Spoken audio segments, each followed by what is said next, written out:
మన జీవితాల్లో ఎన్నున్నా, ఆస్తి ఉన్న, అంతస్తున్న, స్థలాలున్న, పొలాలున్న, ఫ్లాట్లున్న, ప్లాట్లున్న, బంగారం ఉన్న, వజ్ర వైడూర్యాలు ఉన్నా దేవుడు మనతో మాట్లాడలేకపోతే మన జీవితాలు చీకటి జీవితాలుగా సమానం. అర్థమవుతుందండి? మన జీవితాలు చీకటి జీవితాలతో సమానమండి. ఆ 400 సంవత్సరాలు దేవుని యొక్క స్వరము కానీ, దేవుని యొక్క మాట కానీ, దేవుని యొక్క దర్శనము కానీ, దేవుని యొక్క కళ కానీ మనుషులలో ఎవ్వరికి కూడా కలగలేదంటండి.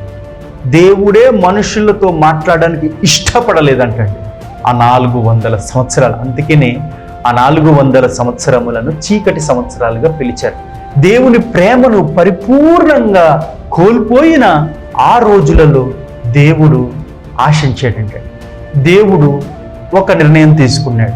నా ప్రేమను ప్రవక్తలను పంపించి చెప్పడం కాదు, నా ప్రేమను దర్శనాల ద్వారా చెప్పడం కాదు, నా ప్రేమను అద్భుత కార్యాలు చూపించడం ద్వారా కాదు, కానీ నా ప్రేమను స్వయంగా నేనే నా బిడ్డలకు చూపించాలని దేవుడే దీనుడై ఈ భూమి మీదకి జన్మించడానికి వచ్చాడండి. ఇదే అసలైన క్రిస్మస్. దేవునికి స్తోత్రం. హల్లెలూయా.